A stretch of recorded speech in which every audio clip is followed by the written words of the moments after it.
Pues muchas gracias al profesor Alfonso Moraño por su amable presentación. Gracias también al catedrático Carlos López Jimeno, que ha propuesto la candidatura de profesor ad honorem y me ha planteado que imparta esta serie de conferencias, que esperemos que sean de interés. También quiero agradecer al profesor Tejera, que nos ha dejado la sala Atlantic Cooper para que la presentación o la conferencia o la clase pueda verse a los que puedan estar siguiéndolo por videoconferencia, y también para que se grabe, porque entiendo que espero que el contenido sea de interés. Y desde luego muchísimas gracias a todos vosotros por asistir a esta clase, que espero que sea de interés. Bueno, vamos a ver un momento. Ahora. Bueno, ¿qué es lo que pretendo hacer más o menos del orden espero algo menos de una hora? Son menos 20, casi menos cuarto, y luego dejaríamos un tiempo, porque en principio esto está programado de 6:30 a 8, para preguntas, comentarios y discusión, que creo que es muy importante. En primer lugar, al analizar el tema de materiales y metales para los vehículos eléctricos, me pareció que era significativo hablar un poco del contexto general del futuro del transporte, y fundamentalmente el transporte por carretera. Luego hablar un poco de la situación y perspectivas de los vehículos eléctricos, entrar ya en los componentes básicos o fundamentales de los vehículos eléctricos y hablar también de las baterías, y luego centrarnos en el tema de minerales y metales. En este sentido, realmente lo que estoy tratando de hacer es poner un poco en contexto la conferencia y el tema. Bueno, respecto al futuro del transporte, hay muchos informes y numerosas aproximaciones a cómo se va a producir el transporte. En realidad, dado el tema que es vehículos eléctricos y que fundamentalmente el desarrollo será por carretera, y que afectará sobre todo al transporte, como digo, por carretera y de pasajeros en gran medida, realmente me ceñiré al tema del futuro del transporte por carretera. ¿Qué podemos decir de esto? Bueno, hay varias tendencias claramente.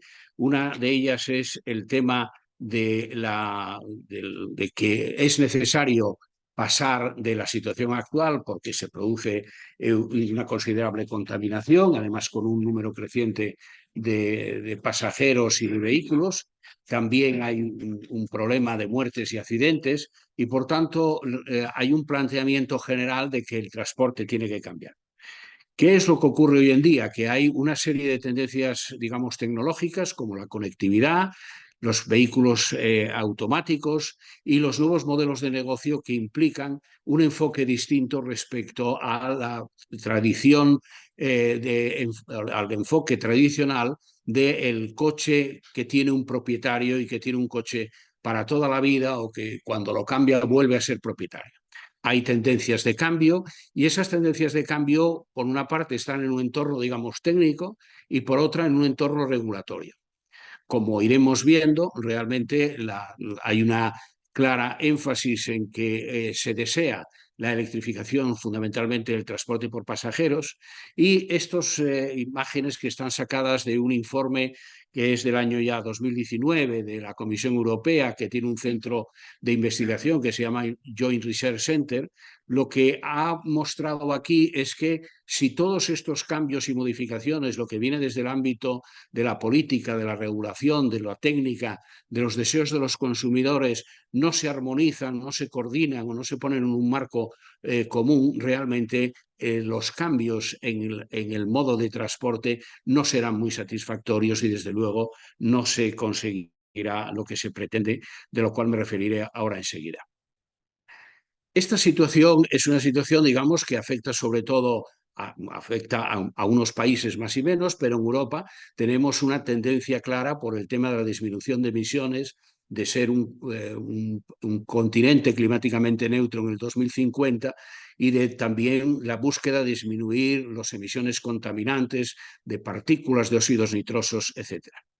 Si ahora vamos un poco al caso realmente español, he cogido aquí un informe último de la Asociación Española de Fabricantes de Automóviles y de Camiones. Y realmente lo que viene a decir, es un informe reciente, es que cuando se refiere al tema de la evolución de los vehículos y de los vehículos eléctricos, hay una incertidumbre económica que está siendo un freno para el desarrollo del vehículo eléctrico, que se prioriza el ahorro y la inversión, pero que hay un cambio en las tendencias de consumo y que hay nuevas alternativas de movilidad a las que me he referido, donde ya el consumidor propietario está cambiando por otros conceptos de vehículos y movilidad compartida. Por otra parte, la electrónica y la inflación de costes suponen un cambio importante para el tema del desarrollo del vehículo eléctrico. En realidad, este análisis que hace lo que viene a decir es que en la situación actual el desarrollo del vehículo eléctrico, y por eso lo pongo también, como muy relacionado con el tema de minerales y metales para el vehículo eléctrico, que tiene que ir acompañado ese desarrollo no solo de nuevos vehículos eléctricos y de puntos de recarga, sino que también los fabricantes tienen que integrarse en la cadena de valor. Y por tanto, incide ya una asociación española de fabricantes como ANFAC en que es importante, para asegurar la producción de los vehículos y de los vehículos eléctricos, tener un control sobre la cadena de valor, es decir, sobre la fabricación de las baterías, sobre los ánodos, sobre los metales y minerales que constituyen los ánodos y cátodos de esas baterías o de los motores eléctricos que se van a utilizar. Y aboga, curiosamente, y yo creo que esto es una cosa positiva para nuestra profesión, por el desarrollar los yacimientos que tenemos en el país. En España, desde un punto de vista más general y de la política del gobierno, realmente tenemos un Plan Nacional Integrado de Energía y Clima que realmente responde a la petición de la Comisión, donde todos los Estados miembros tienen que comunicar a Bruselas, a la Comisión Europea, qué planes tienen para disminuir las emisiones de CO2, fundamentalmente las emisiones de gases de efecto invernadero, que como sabéis es fundamentalmente CO2, pero también metano y otros gases de efecto invernadero.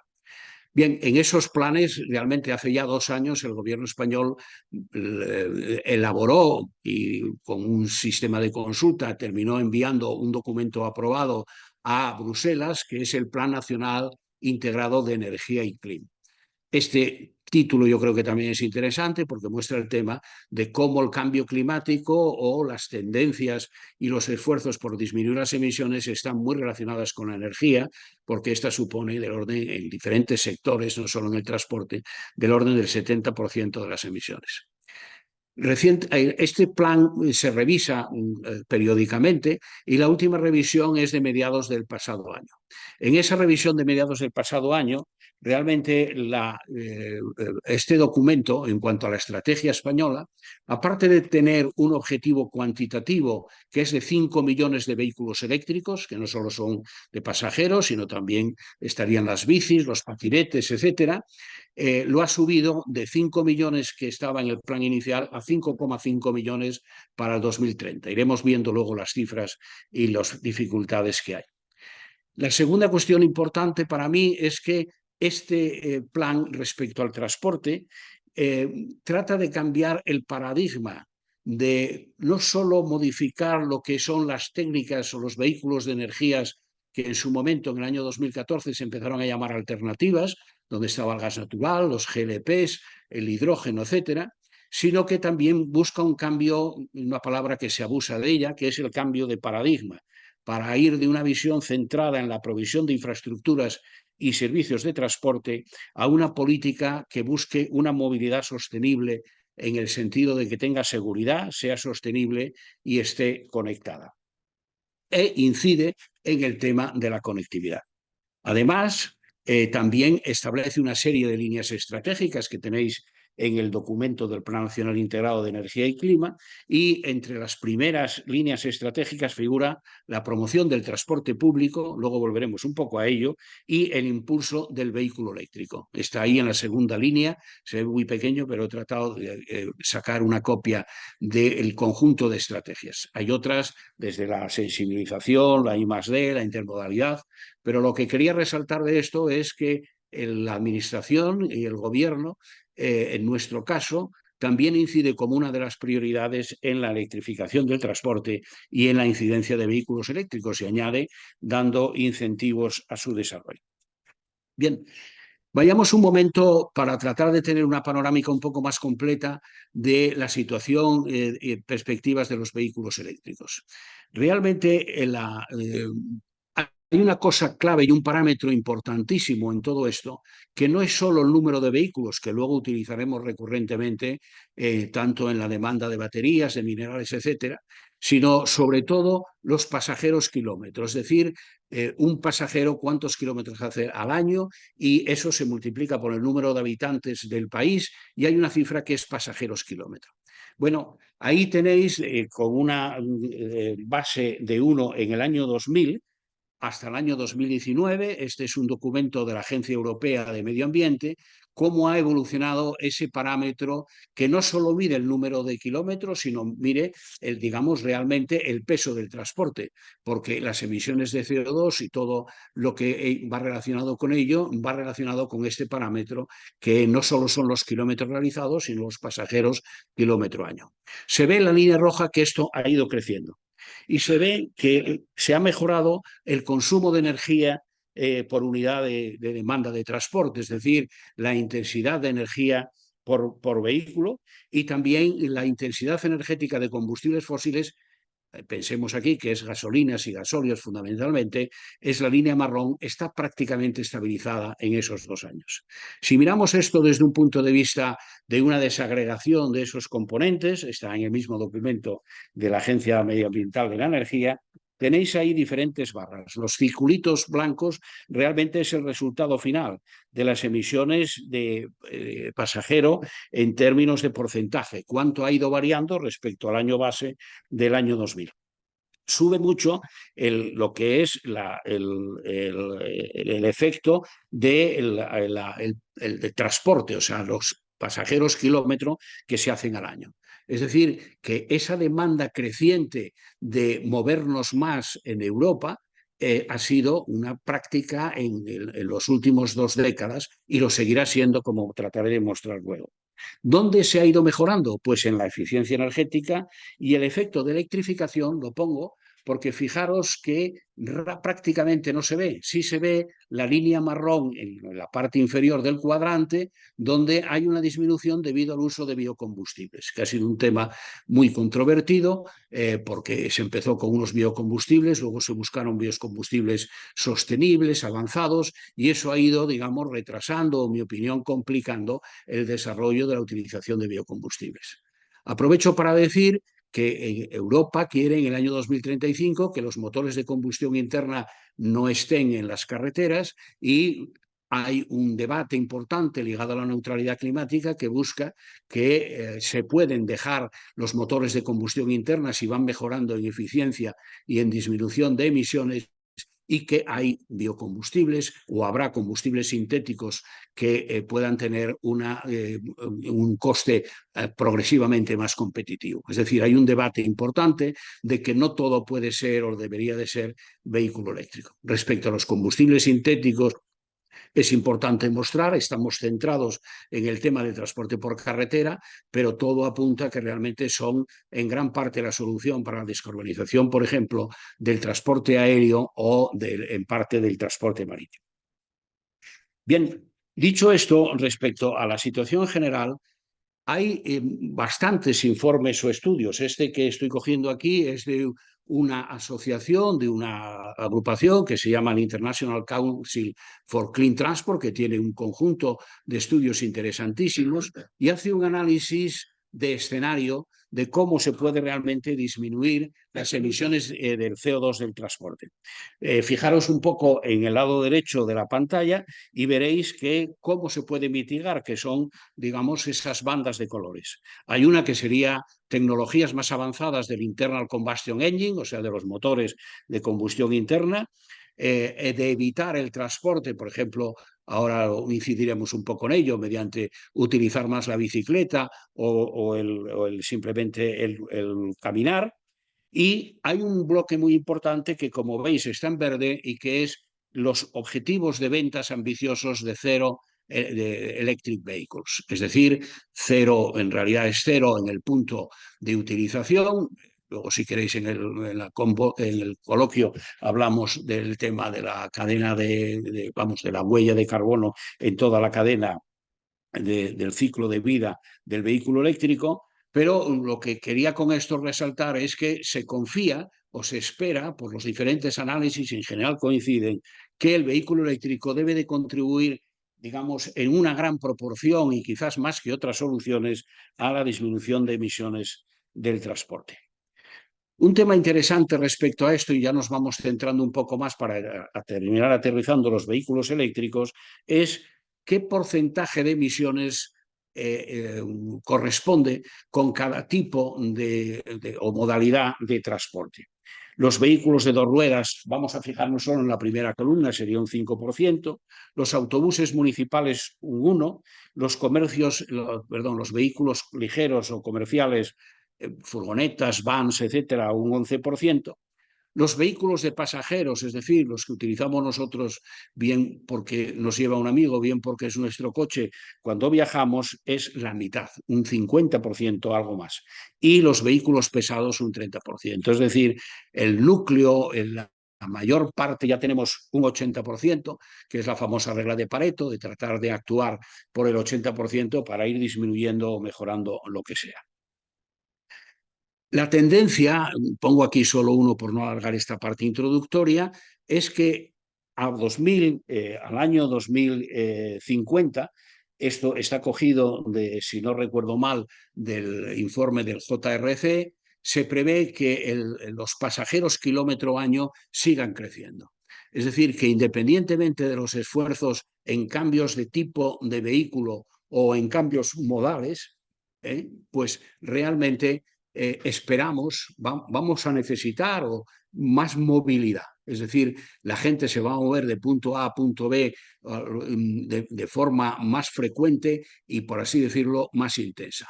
Es decir, que el driver, como se dice ahora, o el hecho fundamental que impulsa el crecimiento de emisiones estará en que queremos movernos más y tener más facilidades de movilidad.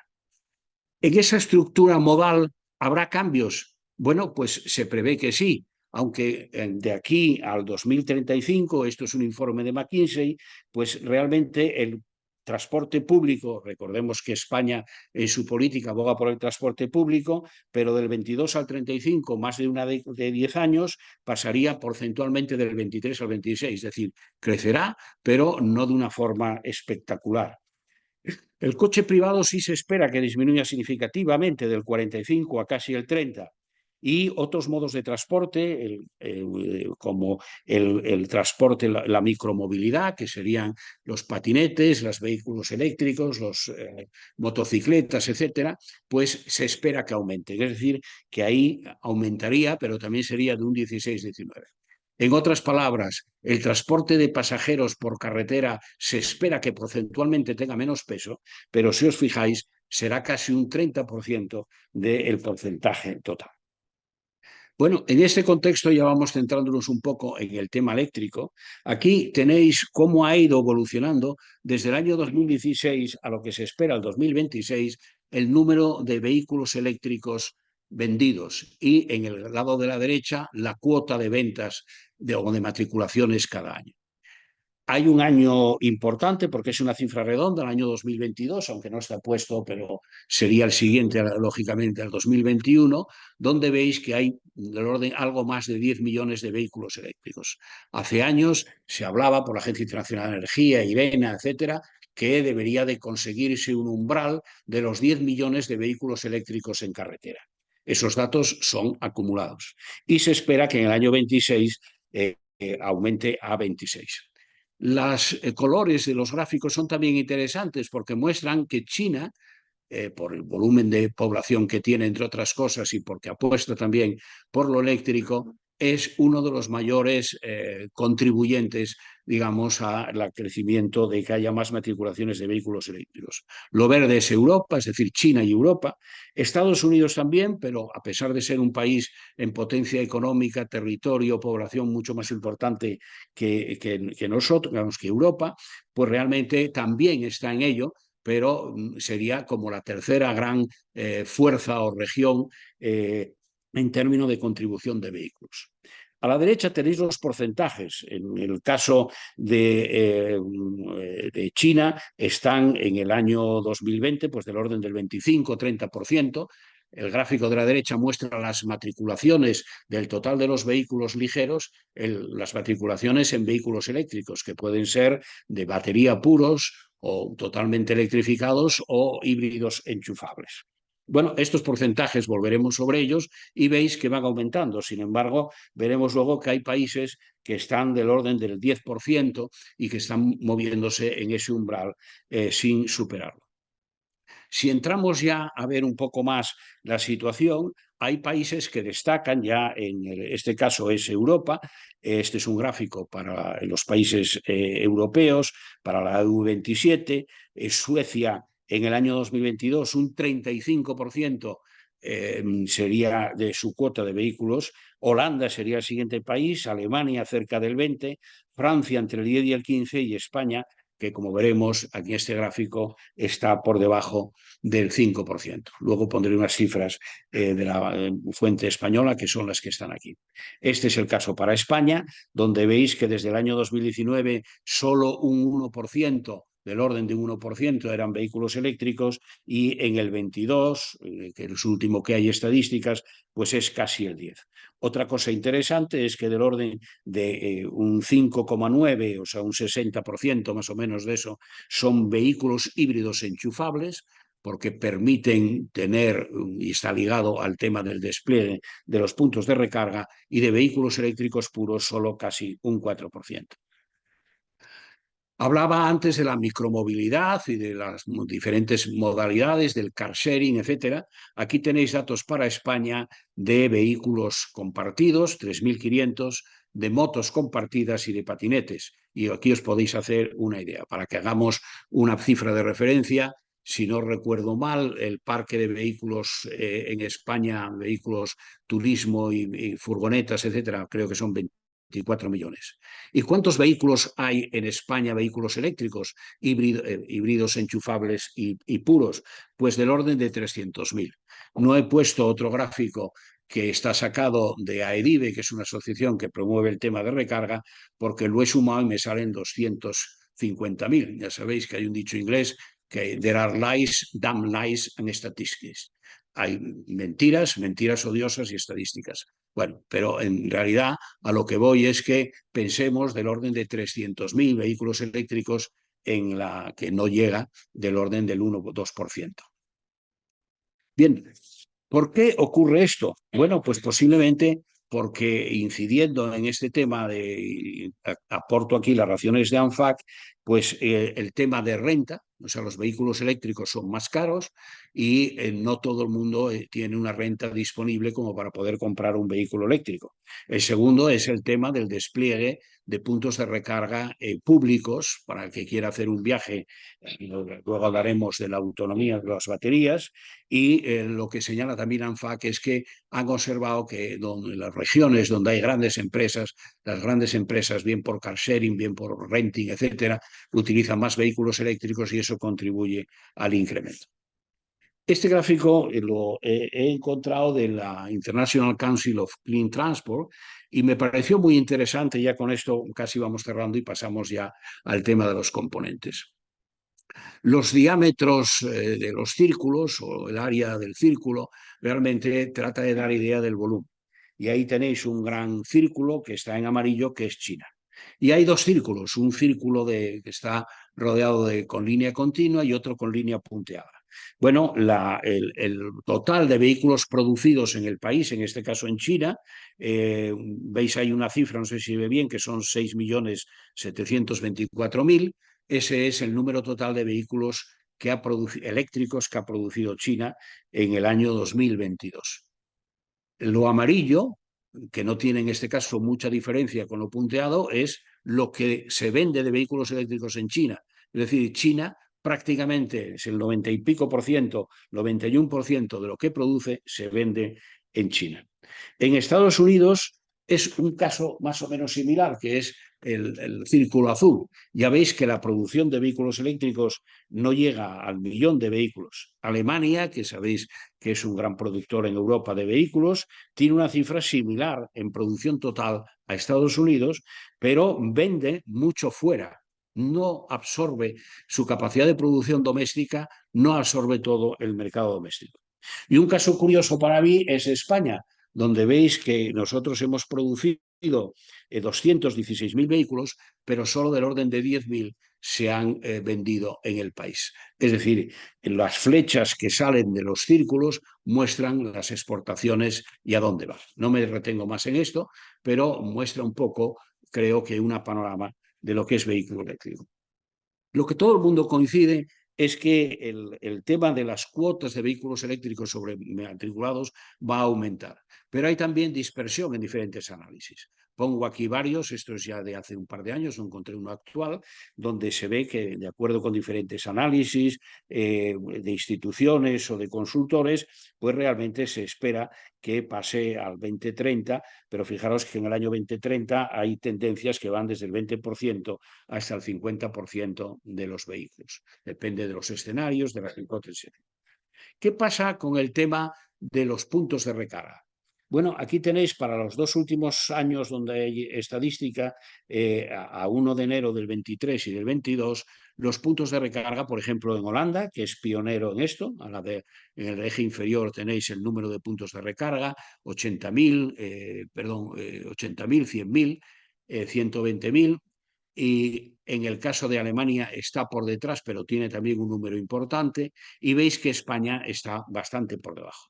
España, en ese sentido, tiene instalación de recarga de vehículos eléctricos 21.000, de los cuales hay una parte significativa que es de mayor de 22 kilovatios, o sea, que está relativamente cercano a lo que puede ser recarga rápida, aunque requiere más kilovatios, que sería un 65%. Uno de los problemas que ya hemos ido mencionando es que el vehículo eléctrico, aparte del tema del coste y de la capacidad de compra de los consumidores, está muy ligado al tema de los puntos de recarga, y de ahí que, como luego comentaremos, eso afecta a las baterías, porque los fabricantes tienden a fabricar baterías de mayor capacidad y de mayor rango de autonomía. Pongo este gráfico que sigue simplemente para ilustrar que el tema del desarrollo de la electrificación no va a ser igual a lo largo del mundo. Lo mismo que va a pasar con la transición energética en muchos otros sentidos, de la penetración de renovables y otros. Y ahí tenéis un poco cómo se prevé que las ventas de vehículos por región tengan lugar.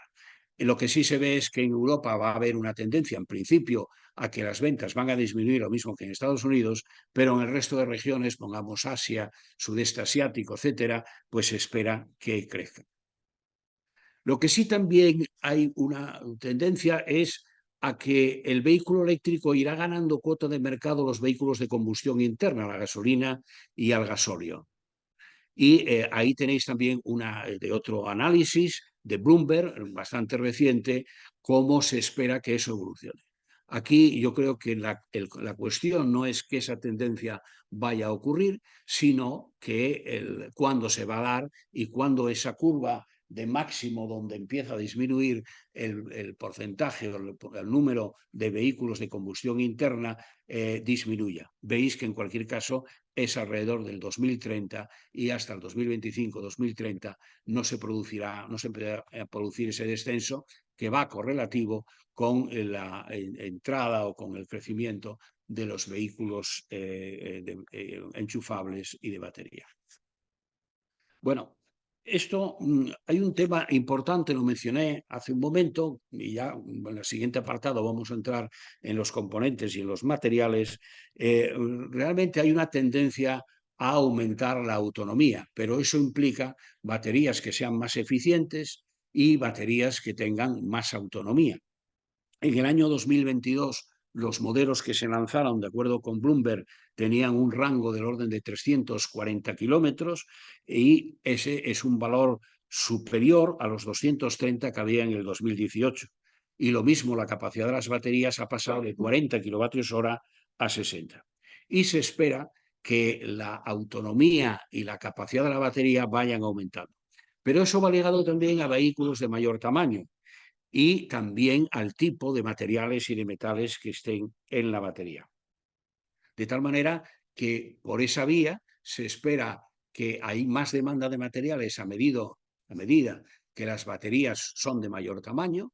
De hecho, hay un estudio de Amigos de la Tierra encargado a la Universidad de Zaragoza que muestra las tasas posibles de reciclaje y cómo disminuir la demanda de metales, y ahí aboga por utilizar baterías de menor peso y tamaño. Pero también tenemos el riesgo de que si no hay un número de puntos de recarga importante, eso será difícil que se desarrolle. Bueno, pasamos ya al tema nuclear del asunto.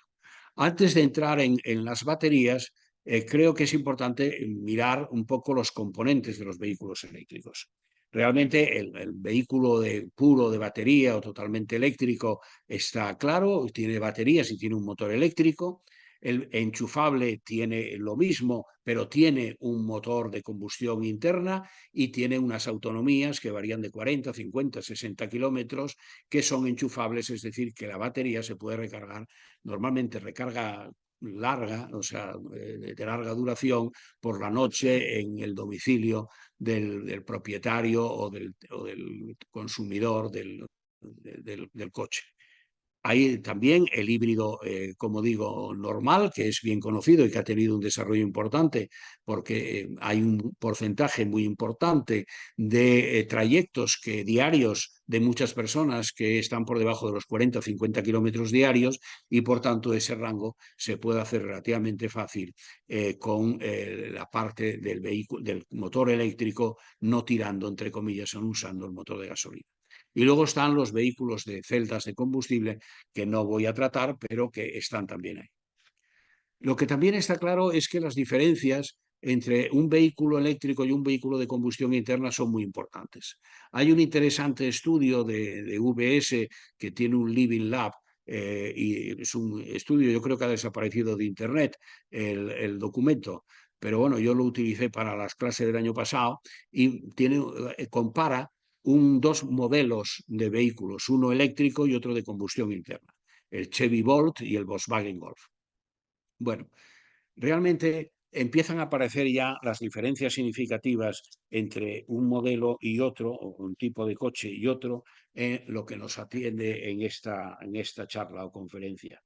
Ahí tenéis a la izquierda el Chevy Bot y el motor de combustión interna. El primer gráfico de la derecha está más bien relacionado con el tipo de suministradores. En el término de automoción, pues son los suministradores de primer nivel los que suministran la mayor parte de componentes, y estos a su vez subcontratan otros equipos y componentes, y por tanto se ve que hay un crecimiento importante de ese tipo de suministradores, que están concentrados, ahí veis en lo verde, en los suministradores de baterías. Es decir, que la batería, como incidiremos y todo el mundo coincide, pues es un elemento fundamental en el tema de los vehículos eléctricos.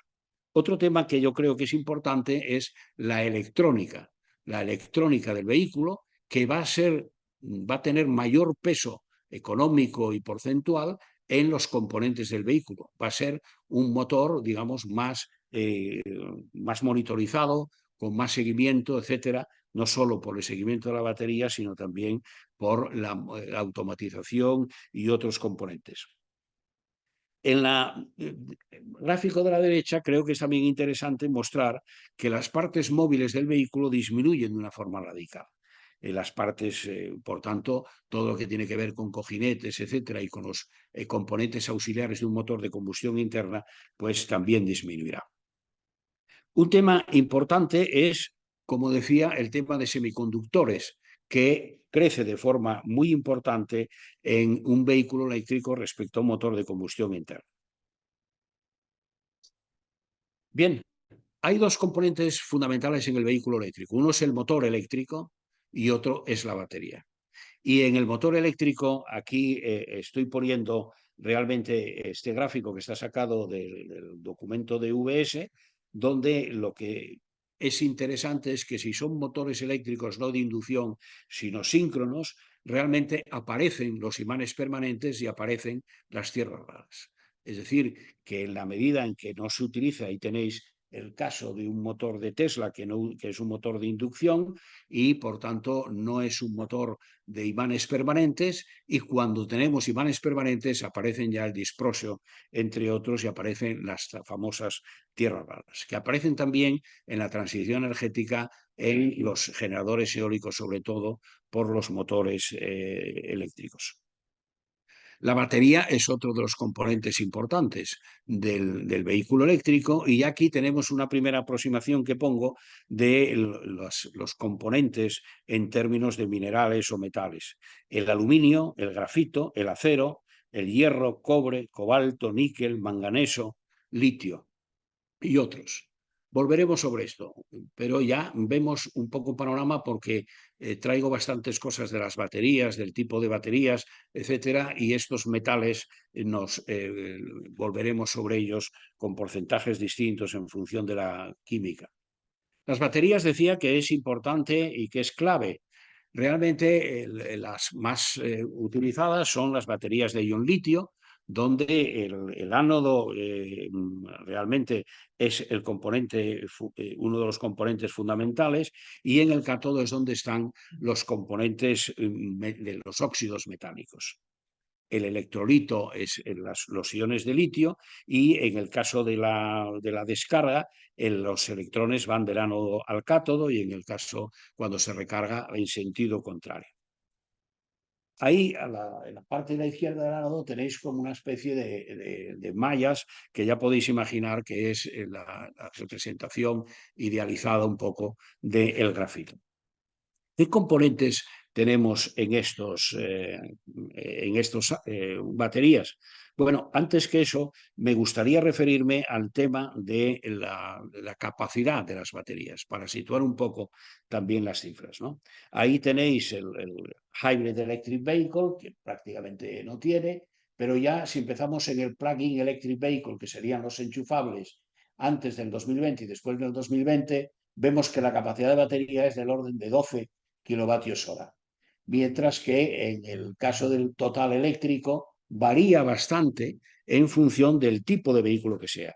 Si es un vehículo pequeño, 25 kilovatios hora; si es un vehículo grande, importante y por tanto con más autonomía, 83. Por tanto, esto también nos va a situar luego un poco en la química de baterías.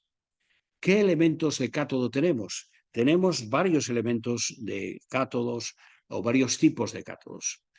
Aquí hay un estudio interesantísimo de la agencia, digamos, alemana para el aseguramiento de los materiales críticos para el país, que se llama DERA, en la denominación en inglés, y que está ubicado dentro de su servicio geológico, y hace análisis muy rigurosos que a veces subcontrata. En este caso es un estudio subcontratado al Centro Tecnológico de Fraunhofer, que posiblemente sepáis que es un centro enorme de referencia en Alemania, y que tiene diferentes especialidades o diferentes sectores. Bueno, esta tabla está sacada de ese estudio que comento. Bueno, aquí tenéis los diferentes tipos de cátodos. Incluso con su fórmula no nos vamos a entretener, porque luego, en general, cuando veamos los gráficos se suelen simplificar. Está el óxido de cobalto, litio, óxido de cobalto, litio, óxido de manganeso, litio, níquel, manganeso, óxido de cobalto, litio, níquel, cobalto, óxido de aluminio y fosfato de hierro, litio. ¿Qué diferencias hay? Pues hay diferencias tanto en la densidad, en términos de vatio por kilo, y en términos de los amperios hora por kilo, que quizás es la cifra más práctica, que la tenéis ahí, amperios hora, practical capacity, donde veis que hay una diferencia sustancial, y a medida que nos vamos hacia la derecha, salvo las de fosfato de hierro litio, pues tienen mayor capacidad por kilo. Esto es muy importante porque muestra que tengo que buscar por peso del vehículo la mayor densidad o la mayor peso de energía posible. Estas combinaciones del tipo de baterías llevan a la utilización, estos son distintos de lo que tenemos en un portátil, lo que tenemos en un móvil, y la industria está avanzando en diferentes tipos de químicas o diferentes tipos de componentes. Y uno de los elementos es el tipo de material. Por ejemplo, ha habido, y luego volveremos con algunos gráficos para ilustrarlo, a una, digamos, evitación del cobalto o del porcentaje de cobalto, del peso del cobalto en la batería, ceteris paribus, es decir, para un mismo peso o para una misma capacidad. Eso nos lleva realmente a la búsqueda de componentes que van siendo distintos y que ahora me volveré a referir a ellos.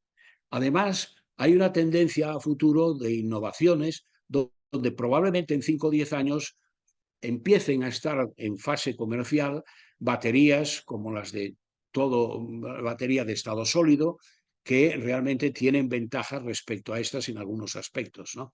Pero que son más caras o que tienen a lo mejor menos densidad. Pero se espera que como consecuencia de eso la demanda también de minerales varíe, y ahora volveremos un poco sobre eso.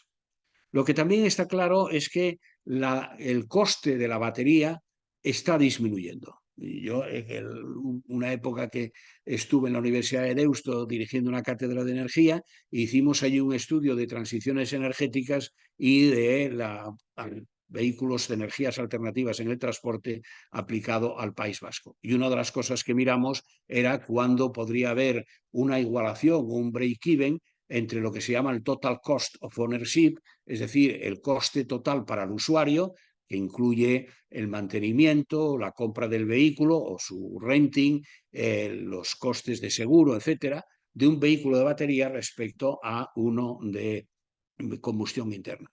Realmente los análisis mostraban que en el entorno del año 2025 y del 25 al 30, esos costes totales para el consumidor, para el usuario, el Total Cost of Ownership, que si leéis cosas de estos veréis que es el TCO, se igualaría más o menos avanzada a la mitad de esta década. Esto, digamos, ha servido también, se han utilizado ratios de aprendizaje y de disminución de costes de otra tecnología, de la fotovoltaica, de las telecomunicaciones, etcétera. Y no vamos a entrar, pero aquí hay análisis que incluso ven cómo ha ido evolucionando esa disminución de costes en función del tipo de batería.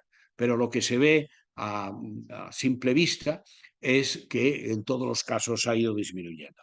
Esta tendencia se espera que también se estabilice en el año 2035, es decir, que estas disminuciones no puede ser eterna y que llegamos, como en matemáticas, a una asíntota donde se estabiliza las mejoras y donde los rendimientos marginales ya son cero. Lo que sí también está claro, y apunto esto aquí porque me parece interesante, es que en general hay bastantes países que tienen objetivos ambiciosos de penetración de los vehículos eléctricos y algunos quieren que eso sea en el 2025, en el 2030, que el 100% sea eléctrico, y otros a lo mejor como Alemania son más realistas y piensan que puede ser en el 2040, 2050. Nosotros, recuerdo la cifra que tenemos de 5,5 millones de vehículos eléctricos, donde estarían híbridos, híbridos enchufables, motocicletas, patinetes, etc.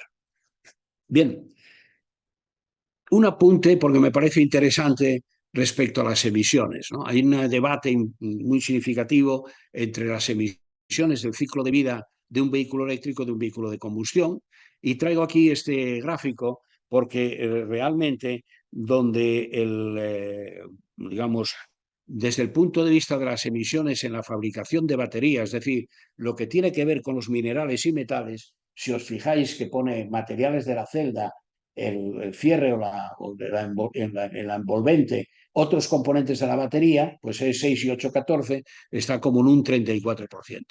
Pero la mayor parte de las emisiones está en otro componente. Ahora volveremos sobre esto. Pensemos en el hierro y el acero que tienen los vehículos eléctricos. Y ya vamos entrando en la última parte de la charla, que son ya los minerales y metales en el vehículo eléctrico. Traigo varias slides, no con intención de complicarlo o de marear, en fin, sino de ir mostrando datos de diferentes fuentes, porque depende del tipo de vehículo, depende de la potencia, etcétera, y los materiales que se utilizan. Esto está cogido del último informe que he manejado de la Agencia Europea de Medio Ambiente y realmente pues, hay una cantidad importante de componentes que podemos decir que son clásicos: el hierro, el acero, los plásticos, los composites, etcétera. Y luego hay componentes que tienen que ver mucho con los minerales y metales, que es el objeto fundamental de esta conferencia. Y aquí además está señalado en color diferente aquellos materiales que este estudio considera críticos. Diferencia, y me parece que yo he tratado hasta ahora de diferenciar claramente lo que es el motor eléctrico de la batería, el motor eléctrico en los componentes que son más críticos, que lo tenéis ahí, como son, vuelvo a insistir, el tema del neodimio, disprosio, praseodimio, y luego están componentes, entre comillas, clásicos o muy conocidos, que además tienen un volumen de mercado muy importante, como es el cobre y el acero y el aluminio.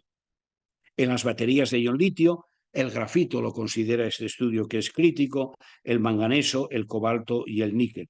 Y aparecen otros, el cobre, etcétera. Van a aparecer recurrentemente estos tipos de metales, y volveré un poco sobre ello porque nos terminaremos familiarizando con lo mismo. Hay un estudio que decía que ha encargado Amigos de la Tierra a la Universidad de Zaragoza y que hace un estudio respecto de si se puede mitigar la demanda de minerales. Sabéis que España, Europa, tiene una filosofía de economía circular, de disminuir las emisiones, de reutilizar, reusar, etcétera, reciclar. No entro en los porcentajes de reciclaje que supongo, que si tengo luego tiempo lo tengo como después de la presentación, por si hay preguntas al respecto, pero digamos que en este estudio lo que se muestra es que a pesar de un escenario de máximo reciclaje, la demanda de minerales para los vehículos eléctricos va a aumentar. Y aquí tenéis cifras también que son interesantes porque muestran para un vehículo de 55 kilovatios hora, recordar antes que fui poniendo capacidades de baterías, este sería un rango más bien alto de un vehículo de mayor capacidad y mayor envergadura, pero aquí están todos los minerales, ¿no? Desde que un vehículo de esa naturaleza tiene oro, plata, neodimio, casi 1 kilo, el litio 2 gramos en el automóvil, en el coche, pero luego en la batería 8 kilos, de cobalto 13 kilos, 13.000 gramos, etcétera. Aparecen en la parte inferior níquel, manganeso, litio, cobalto, cobre. Unos clásicos, aluminio, cobre, aunque, bueno, si luego tenemos tiempo, hablaremos de la ley de materias primas minerales. Hay una tesis que se puede descargar en la web, yo la consulté el año pasado y este año veo que sigue colgada, porque hoy pensamos que todo está en Internet y las cosas en Internet a veces están y luego desaparecen. Pero bueno, este es un estudio de un doctorando del MIT donde analiza para vehículos híbridos en comparación con lo diré, con los de combustión interna, coge, me parece que son 7, ¿no? 2, 4, 6, 2, 4, 6, 7 modelos y los clasifica por peso, por masa, por el tipo de motor que tiene, por el tamaño de la batería. Fijaros que no son vehículos puramente eléctricos, son porque hay 9, 1,5, 13, en realidad son híbridos, ¿no? Pero nos da una idea un poco de este asunto. ¿Por qué saco esto? Porque me parece interesantísimo. Este hombre hace un análisis de cuántos componentes de la tabla periódica hay en un vehículo y para esos 7 modelos muestra que se utilizan 76 elementos de la tabla periódica y que hay 2.300 componentes. Es decir, que hay muchos elementos de la tabla periódica, ahí los tenéis en escala logarítmica, los que son de colores más azules o más intensos son los que tienen más peso, ¿no? Más kilos para los vehículos que analiza, para esa muestra de los 7 vehículos, y realmente aquí tenéis un despiece muchísimo mayor de qué componentes tenemos en un vehículo eléctrico. el hierro y el acero con 1.200 kilos como media, sacará una media de esta muestra, los polímeros, el aluminio, luego el cobre, elastómeros, y hay en esa parte gris, que luego está desglosada, pues tenéis ya el zinc, el plomo, el manganeso, magnesio, el estaño, las tierras raras, RE, rare elements, etcétera, de tal manera que a donde quiero llevar este asunto es que en los híbridos, ya que no tienen tal importancia en peso la batería, realmente ya tenemos componentes de la tabla periódica que no son habituales. ¿Qué ocurre? Que aunque no sean de un peso, pasa lo mismo con la digitalización, los elementos de la digitalización, indio, galio, cuando uno mira las cantidades necesarias, en términos absolutos respecto al mercado global de cobre o de aluminio, son bajísimas, pero sin embargo son críticas, porque si fallan no puedo construir el automóvil. Bien, y esta es otra forma de verlo, que es en qué medida se incrementa de un vehículo de combustión interna a un vehículo híbrido los elementos. Veis ahí que en general aumentan todos, salvo que disminuyen en el rodio y el platino, los materiales del grupo del platino. ¿Por qué? Porque se utilizan como catalizadores en los vehículos de combustión interna. Pero en general el panorama es de crecimiento en todos los casos. Bueno, pongamos ahora otras cifras para ir fijando. Esto está sacado de un documento de Mining, de la Mining.com, y luego pondré otro, pero ya es un vehículo eléctrico en comparación con un vehículo gas en anglosajón o en inglés en Estados Unidos es gasolina o gasolina, ¿no? Los gas vehicles.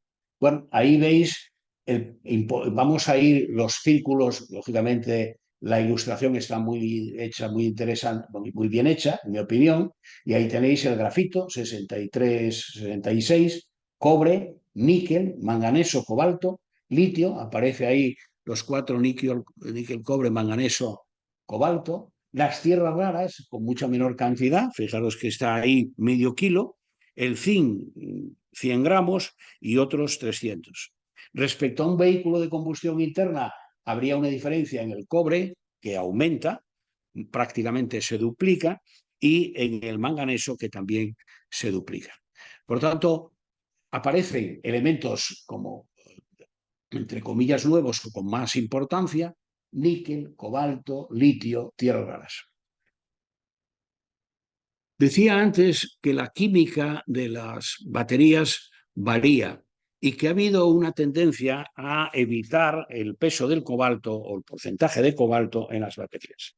Ahí en la parte superior, esto es de la misma fuente, luego pondré otra de heredera, pero ahí tenéis NMC 811.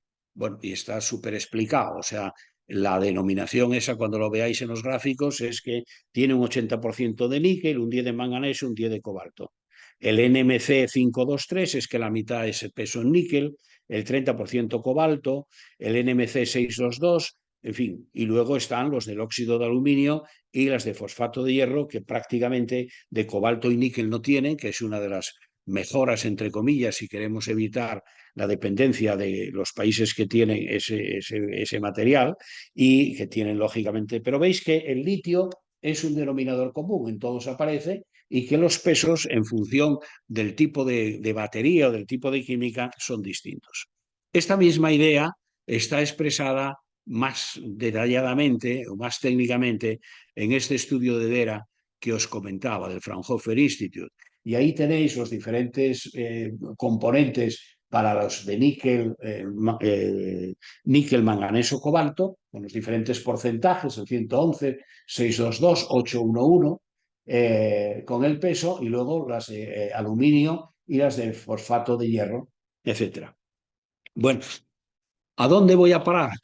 Que hay, en primer lugar, es ineludible pensar, y hay ya una concienciación muy clara, que la transición energética en general, y no, yo he tenido la fortuna de coordinar un libro y ser coautor del mismo, que el que esté interesado luego que me dé su correo y se lo enviamos el enlace, que se tiene por título las materias primas minerales en la transición energética y en la digitalización, y el papel de la minería y la metalurgia.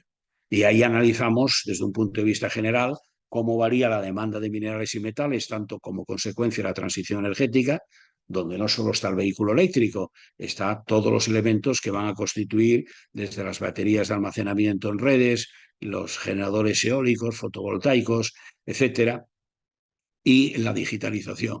Y analizamos tanto, hay un capítulo de economía circular y luego hay un capítulo dedicado a la minería, otro a la digitalización de la minería, otro a la metalurgia y luego de la situación económica en España. Entre los autores de ese libro está Carlos López Jimeno y más profesores de esta escuela y de la Escuela de Vigo, la directora de la Escuela de Vigo y de otros profesores. En fin, no, con mucho gusto el que tenga interés, y me parecería muy bueno que tuvieseis interés para ojearlo y para verlo. Bueno, una de las conclusiones decía que es resultado de ese análisis de un trabajo que nos llevó 2 años, pues somos 9 coautores, pues realmente es que la demanda de minerales y metales en la transición va a crecer, incluso, entre comillas, teniendo en cuenta tasas de reciclaje y de economía circular fuertes o potentes. Y esto ya hay una concienciación en la sociedad y en los gobiernos de que eso es importante y que hay que abordarlo.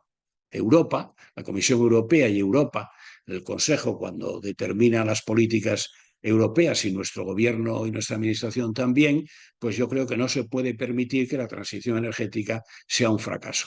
Estamos luchando por evitar la dependencia de los combustibles fósiles. De hecho, en el último PNIEC pues se trata de que en el año 2030 tengamos un 50% de dependencia respecto a los 70% en el que más o menos estamos ahora, pero el riesgo es caer en una nueva dependencia de estos minerales y metales.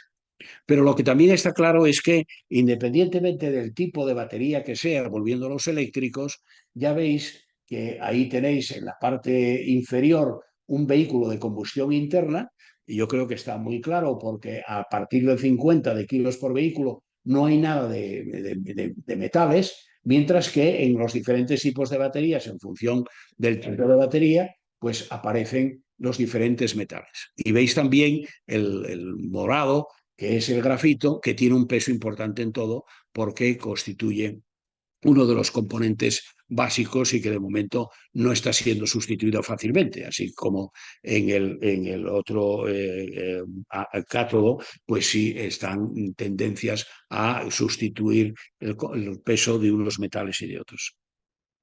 Lo que también es cierto es que desde el año 2015 hasta el 2022, es decir, en 7, 8 años, la estructura de los componentes de la química de las baterías ha ido variando. ¿eh? Ahí tenéis, ya veis, lógicamente no es el momento de pararlos, pero simplemente ojeando los colores ya se puede ver cómo, por ejemplo, en el 2022 las baterías de fosfato de hierro han crecido, han aumentado en su porcentaje, y si nos fijamos, pues ha habido una tratar de sustitución de cobalto por níquel para disminuir menos de la demanda de cobalto. ¿A dónde voy con esto? Que históricamente ya se ha probado que esos elementos en términos económicos de bienes sustitutivos se está produciendo. Y eso se espera que continúe. Y se espera que probablemente para el año 2040, dentro de 15 años o así, pues haya una tendencia más clara, sobre todo en los HDV, que son los Heavy Duty Vehicles, o sea, los camiones y los de transporte de mucho peso, que vayan hacia todo componentes de estado sólido, que tienen ventajas respecto a los otros porque no tienen electrolitos, tienen un funcionamiento en principio mejor, pero tienen otros inconvenientes, en principio el coste. Decía que la demanda va a crecer. Esto está sacado de un informe reciente de Bloomberg y aquí veis que el histograma va pasando del 25 al 50 y siempre creciendo en millones de toneladas métricas de metales. Y ahí tenéis el cobalto, manganeso, hierro, grafito, níquel, litio, aluminio, cobre, que en principio, de aquí al 50, pues o se multiplican por 2 o por 10. Hay metales que tendrán un crecimiento más exponencial o muy fuerte y otros con un crecimiento relativamente más modesto. Bueno, hay un debate en Europa respecto a que hay que hacer baterías y no es el motivo de la clase, pero he traído aquí, simplemente lo apunto, la necesidad de inversión en fábricas de baterías, ¿no? Y los componentes que van a tener. Aquí de nuevo se espera que haya un incremento de la capacidad de fabricación de baterías y se espera que sea en Europa, pero tenemos una competencia con China y con Estados Unidos que ha lanzado un sistema potentísimo de incentivos en lo que se llama la Inflation Reduction Act, la ley de reducción de la inflación, que da una serie de incentivos económicos relativamente más sencillos o más ágiles que en Europa y que va por la vía de incentivos, no va por la vía de regulación o de subvenciones al capital o a la compra, sino por esa vía. Bien, y ya voy a dejarlo aquí simplemente esto como un apunte, porque estamos exactamente en una hora y ya bastante paciencia tenéis de resistir una hora con tantas láminas o slides o transparencias. Bueno, tengo una parte preparada que simplemente la voy a apuntar, que son los aspectos geopolíticos y que daría lugar a otra tal. Esos aspectos geopolíticos se pueden ver desde diferentes enfoques, de los problemas que pueda haber por choques exteriores, por el problema que pueda haber de lo que se llama el nacionalismo de los recursos, es decir, de los países que quieran dar absoluta prioridad. Pasa en China con las tierras raras, pasa en países cuando invierte en China, en el Congo o en Sudáfrica o en Latinoamérica, de que quieren asegurarse mediante eso un suministro o que los países, Chile, Argentina, Australia, quieran en primer lugar dar absoluta prioridad a suministrar a su fabricación. Hay un concepto también de autonomía estratégica que está teniendo un peso más creciente en Europa, ya que desde el año 2013 es una idea que está asociada a la industria de defensa, pero que se va extendiendo, en este caso, a la transición energética y ahora lo estamos viendo, por ejemplo, con la agricultura, ¿no? Bueno, simplemente lo voy a dejar ahí y me faltan las conclusiones que las voy a ver, que las tengo terminadas.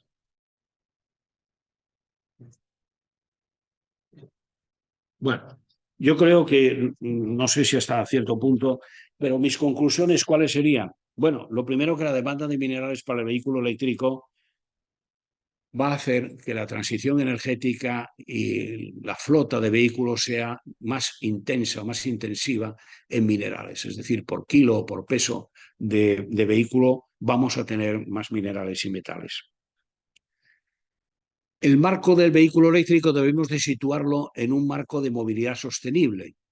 Es decir, no solo como un concepto de sustituir el de combustión interna por un vehículo eléctrico, sino situarlo en los conceptos de movilidad, de cambio de estructura de las ciudades, de la conectividad, de los vehículos autónomos, de la búsqueda de que las ciudades sean más asequibles, que se camine más, que se utilicen más las bicis, etcétera. Es decir, un marco distinto donde, en principio, el centro del desarrollo no está tanto en desarrollar más coches, sino en facilitar una movilidad sostenible para todos.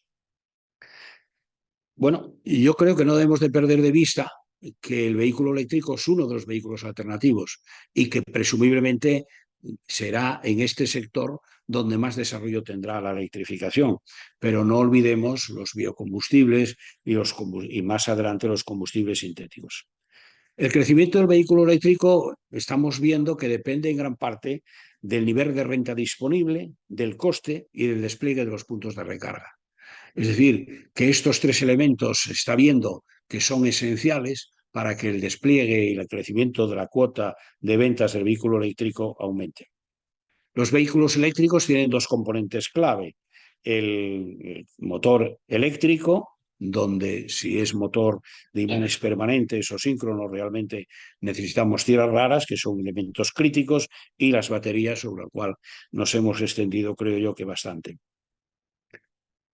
Hay que tener en cuenta el proceso de sustitución de componentes o de metales dentro de la batería, que ya ha ocurrido, que está ocurriendo y que ocurrirá, pero así todo hay elementos clave, como el litio, etcétera, que estarán ahí, y hay otros que probablemente serán también necesarios, como el cobalto, aunque se está tratando de que su demanda se mitigue. Y yo creo que en todo esto las implicaciones geopolíticas de esta transición en el transporte, con la búsqueda de la electrificación del mismo, tiene unas implicaciones geopolíticas, y para la demanda de minerales creo que es una gran oportunidad, porque de alguna manera yo creo que hay un renacimiento o un reconocimiento más bien de la necesidad de minerales y metales para la transición energética, y que eso es una cuestión ineludible, y que por motivos geopolíticos interesa desarrollar todo lo que podamos en el propio territorio, España, Europa, y establecer también con terceros países los acuerdos que nos permitan tener un suministro fiable. Bueno, creo que ha sido 1 hora y 2 minutos. Muchas gracias, y me he pasado un poco de lo que yo quería decir, pero os he visto atentos, con lo cual espero que haya sido de interés, a pesar de las numerosas